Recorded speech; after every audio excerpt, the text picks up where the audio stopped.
బగ్గ వానలు పడుతోని జర సల్లబడ్డారు జనాలు. ఇక రోజు లెక్కలనే మీకోసానికి ఖతర్నాక్ వార్తలు పట్టుకొని నేను వచ్చేసిన. ముందుగానైతే హెడ్లైన్స్. బీర్లు దొరకక అల్లాడుతున్నారు మందు బాబులు, అందుబాటులంట ఉండేటట్టు చూడుర్రి అధికారులు. అయోధ్యకు వచ్చిన జనాలకు తిలకం పెడుతున్నాడు, చిన్న పొల్లగాడు బగ్గ సంపాదిస్తున్నాడు. ఉపాయం గల్లోడు ఉపాసం ఉండాడు, ఇటుకలతోని కూలర్ కట్టిండు. हम खाना नहीं బతక సక్తా లేకిన్ మందు నహి సక్తా బతక నహి అనుకుంటా తాగుడిని ఒక ఉద్యమం లెక్క తీసుకొని పోతున్న ట్యాక్స్ పేయర్లకు ఇప్పుడు వచ్చిన కష్టాలు పగోనికి సుత రావద్దులా. మరీ గంతగానం కష్టపెడుతున్నారబ్బా వాళ్ళను. నో స్టాక్ బోర్డులు పెట్టి చూడుర్రా పారి.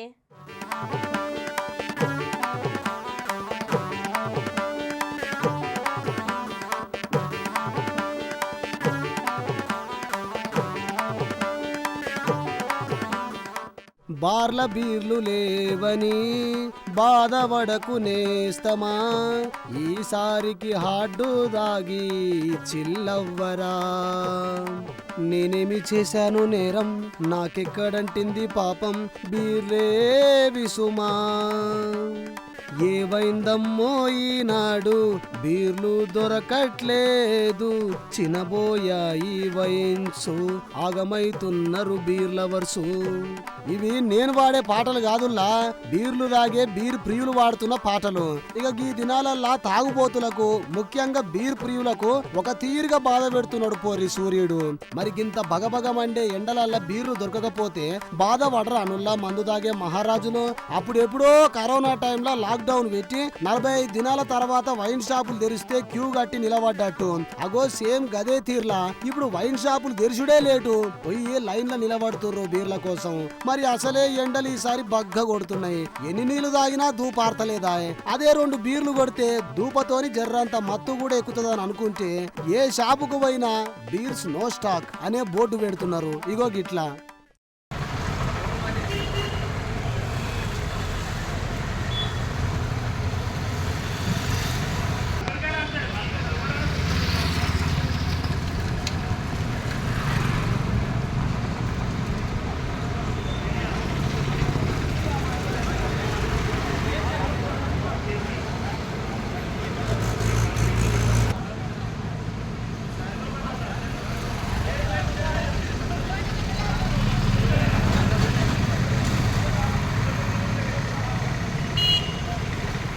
పొద్దుగాలనే వైన్స్ తెరవక ముందే ఆడికి పోయి లైన్ కడుతున్నారు మందు తాగేటోళ్ళు. తెలంగాణలో ఏడ చూసినా బీర్ల కొరత ఏర్పడుతోని మందు బాబులు మస్తు బాధపడుతున్నారు.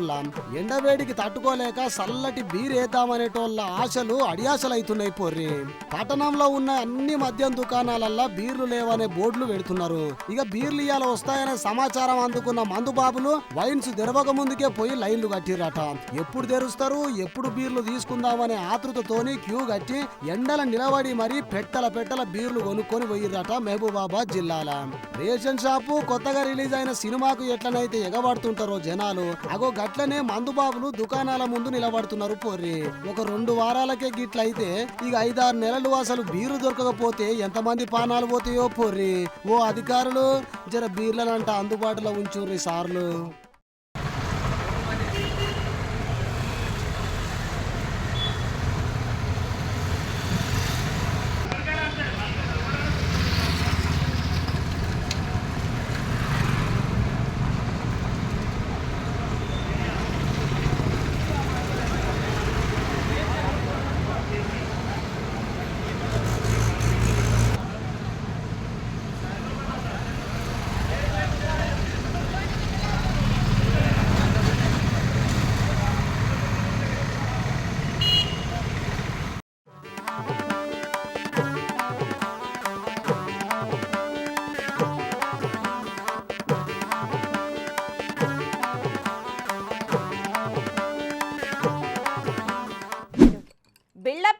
బిజినెస్ తక్కువగా అన్నట్టుండే కేఏ పాల్ సారు తెలుగు రాష్ట్రాలల్లో 2 దిక్కుల ఎక్కడ ఎన్నికలైనా కానీ హడావిడి చేసుకుంటా గెలుపు నాదే అనుకుంటా గాలి మాటలు చెప్తుంటాడు.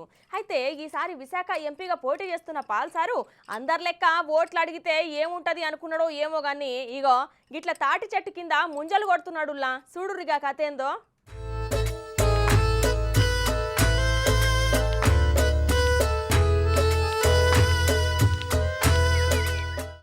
దినాం ప్రచారాలల్లా బిజీగా తిరుగుతున్నాడు పాల్ సారు. మొన్న మధ్య చేపలు పట్టేట ఆయన ఏషం వేసుకొని చేపలు పడితే ఇయాల చూడుర్రి ఏం చేస్తున్నాడో. లైఫ్ లో తాటి చెట్టు ఎక్కలేదు, ఎప్పుడు కొట్టలేదు, అయినప్పటికీ 30 సెకండ్లలో కొట్టా.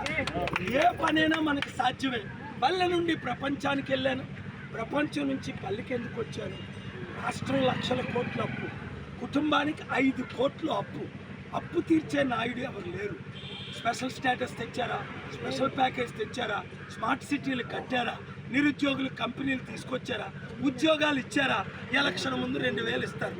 ఈ సైకిల్ వాళ్ళు ఫ్యాన్ వాళ్ళు తీసుకోండి, అందరూ ఇస్తారు. ఇంటి దగ్గర చూసారా, చూసారా, అది నీతి నిజాయితీ అంటే. అప్పలకొండ రికార్డులోకి వెళ్ళింది. ఎందుకు?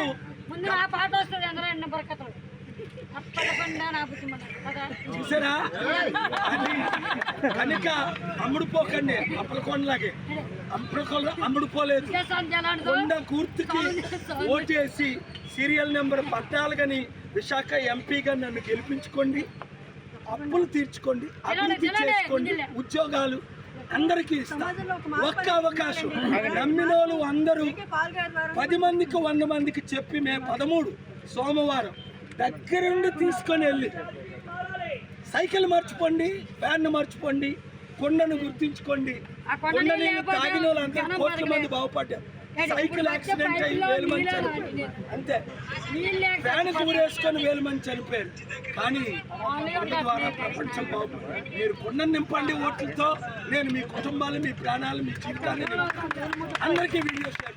ఓఫో, ముంజకాయలు కొడుతున్నాడు సారు. ప్రచారం బాగానే చేస్తాడు గాని ఆయన ఎంబడి తిప్పి కొడితే 10 మంది కూడా ఉండరు. ఆయనకు ఒక 100 ఓట్లు కూడా పడవు. ఇక ఈడ చూడుర్రి, ఏదో అలవాటున్నట్టే ముంజకాయలను కొడుతున్నాడు. ఆ కుండను అసలుకే వదిలిపెడతలేడు పోర్రి. మంచి కామెడీ కూడా చేస్తున్నాడుల్లా. సైకిల్ ఎక్కితే యాక్సిడెంట్ అవుతుంది, ఫ్యాన్ కి ఉరేసుకొని చచ్చిపోతారు. కానీ కుండల నీళ్లు దాగి కోట్ల మంది బతుకుతున్నారు. అందుకే కుండ కోటేసి నన్ను గెలిపియుర్రి, రాష్ట్రంలో అప్పు లేకుండా చేస్తా అని ఎప్పుడు చెప్పే సోదే చెప్తున్నాడు పోర్రి. ఈయన పోటీ చేసుడేమో గాని ఉరుకులాటనే ఎక్కువ ఉంటది. మరి ఎప్పుడు కామెడీ చేసుకుంటా తిరిగితే జనాలు ఎట్లా నమ్ముతారు చెప్పుర్రి. సరే, గెలిచినాకనే ఎందుకు, ఆ రాష్ట్రంలో ఉన్న అప్పు ఇప్పుడు తీర్చొచ్చు కదా. ఏం పాల్సారో ఏమో పోర్రి. లైఫ్ లో తాటి చెట్టు ఎక్కలేదు, ఎప్పుడు కొట్టలేదు, అయినప్పటికీ 30 సెకండ్లలో కొట్టా. ఏ పనైనా మనకు సాధ్యమే. పల్లె నుండి ప్రపంచానికి వెళ్ళాను, ప్రపంచం నుంచి పల్లెకి ఎందుకు వచ్చాను. రాష్ట్రం లక్షల కోట్ల అప్పు, కుటుంబానికి 5 కోట్లు అప్పు. అప్పు తీర్చే నాయుడు ఎవరు లేరు. స్పెషల్ స్టేటస్ తెచ్చారా, స్పెషల్ ప్యాకేజ్ తెచ్చారా, స్మార్ట్ సిటీలు కట్టారా, నిరుద్యోగులు కంపెనీలు తీసుకొచ్చారా, ఉద్యోగాలు ఇచ్చారా. ఎలక్షన్ ముందు 2000 ఇస్తారు. ఈ సైకిల్ వాళ్ళు ఫ్యాన్ వాళ్ళు తీసుకోండి, అందరూ ఇస్తారు. ఇంటి దగ్గర చూసారా, చూసారా, అది నీతి నిజాయితీ అంటే. అప్పలకొండ రికార్డులోకి వెళ్ళింది. ఎందుకు?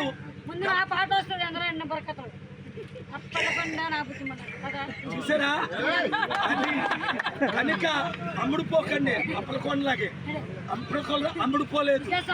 కొండ గుర్తుకి ఓటేసి సీరియల్ నెంబర్ 14 విశాఖ ఎంపీగా నన్ను గెలిపించుకోండి. అప్పులు తీర్చుకోండి, అభివృద్ధి చేసుకోండి, ఉద్యోగాలు అందరికీ ఇస్తాం. ఒక్క అవకాశం. నమ్మినోళ్ళు అందరూ 10 మందికి 100 మందికి చెప్పి మే 13 సోమవారం దగ్గరుండి తీసుకొని వెళ్ళి సైకిల్ మర్చిపోండి, ఫ్యాన్ మర్చిపోండి, కొండను గుర్తించుకోండి. కొండ నీళ్ళు తాగిన వాళ్ళందరూ కోట్ల మంది బాగుపడ్డారు. సైకిల్ యాక్సిడెంట్ అయ్యి 1000 మంది చనిపోయారు అంతే. ఫ్యాన్ ఊరేసుకొని 1000 మంది చనిపోయారు. కానీ ఓట్ల ద్వారా ప్రపంచం బాగుంది. మీరు కొండ నింపండి ఓట్లతో, నేను మీ కుటుంబాలు, మీ ప్రాణాలు, మీ జీవితాన్ని నింపుతాను. అందరికీ వీడియో షేర్.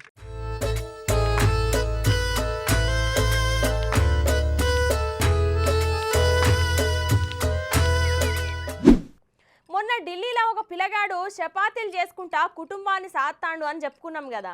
అట్లనే ఇగో ఇక్కడ ఇంకో పిల్లగాడు సుతా కష్టపడుకుంటా పని చేసుకుంటా సంపాదనలా నేనేమి డాక్టర్ కంటే తక్కువ కాదని ఎంత ధీమాగా చెప్తుండో చూడుర్రి.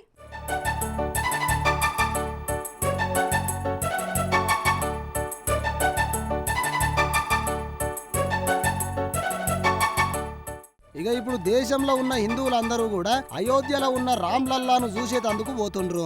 ఇక ఇప్పుడు అక్కడ ఆధ్యాత్మిక పర్యాటకం కూడా మస్తు డెవలప్ అయ్యి ప్రత్యక్షంగా 20,000 మంది, పరోక్షంగా చాలా మంది బతుకుతుర్రు. అంటే చూడుర్రి టూరిజం ఎంత డెవలప్ అయిందో ఆడ.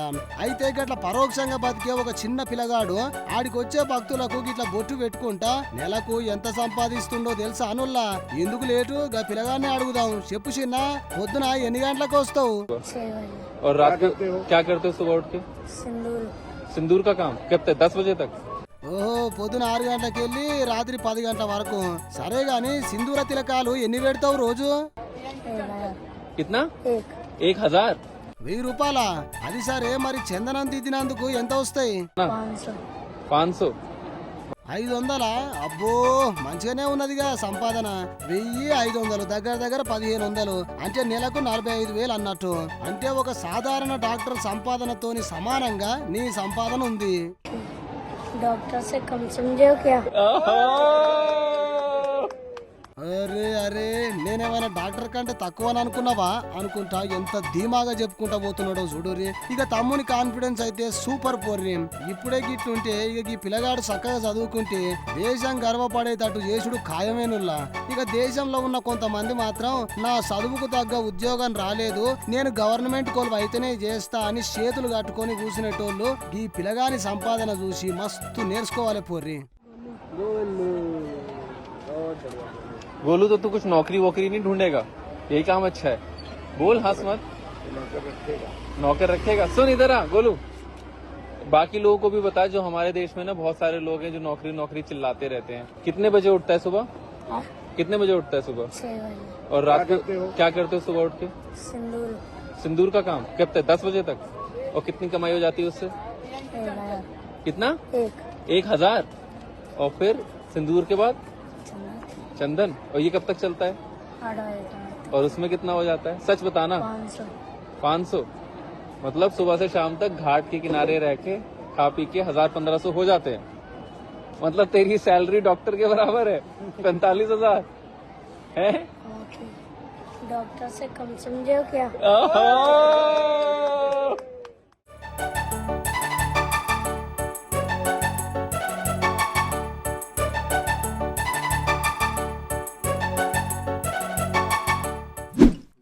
అరే తెల్లారుడే లేటు, పొద్దు పొద్దున్నే డ్యూటీకి ఎక్కి జనాల మీద పగబట్టి నా ప్రతాపం ఏందో చూపెడతా అనుకుంటా దంచుతుండబ్బా సూర్యుడు.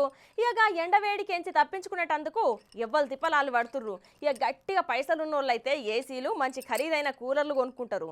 ఇక పైసలు లేని వాళ్ళైతే ఉన్న దాంట్లోనే సదురుకుంటా సరిపెట్టుకుంటా ఉంటారు. ఇంకొంతమంది అయితే వాళ్ళ తెలివి ఉపయోగించి చల్లగా సమ్మర్ దాటిస్తారులా. ఇగో గిట్లా ఎండవేడి ఉడకపోతకెళ్ళి తప్పించుకునేందుకు కొందరు కొత్త ఉపాయాలు చేసి జర్రంతా చల్లగా ఉండనీకే ఇంటి మీద స్ప్రింక్లర్లు ఏర్పాటు చేస్తే, ఇంకొందరు పాడైపోయిన కూలర్ ను ఫ్రిడ్జ్ ఎదురుగా ఉంచుడు, చుట్టుపక్కల అన్ని దిక్కుల కూలర్లు, ఫ్యాన్లు పెట్టుకునుడు ఇట్లా చేసి చల్లగా వండుకునుడు చూసినాం. అయితే గీడ చూడుర్రి, గీ అన్న ఒకటేసారి పర్మనెంట్ గా ఉండే కూలర్ తయారు చేసిండు.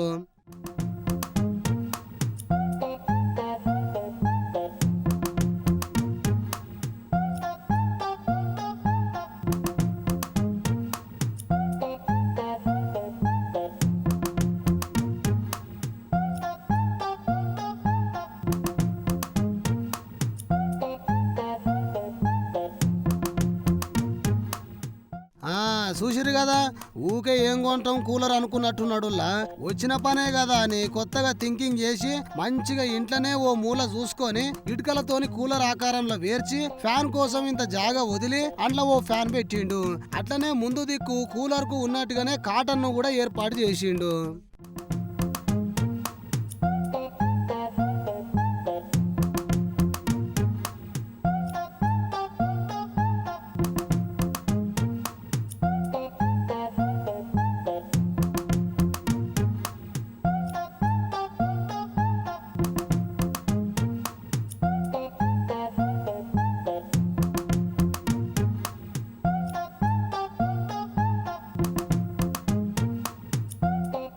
ఇక ఫైనల్ గా చూస్తే ఇంట్లో ఓ పెద్ద కూలర్ ను కట్టిండుల్లా.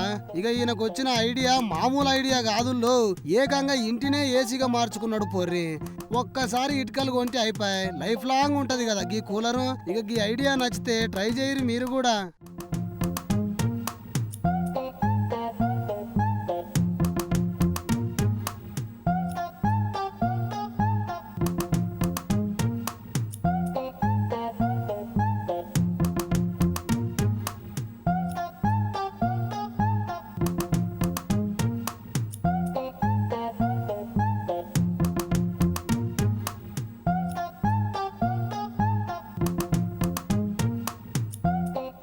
ఇవి ఆల్టి మన ఖతర్నాక్ వార్తలు. రేపు మళ్ళీ తిరిగి ఇదే అలా కలుసుకుందాం. అంతవరకు నమస్తే.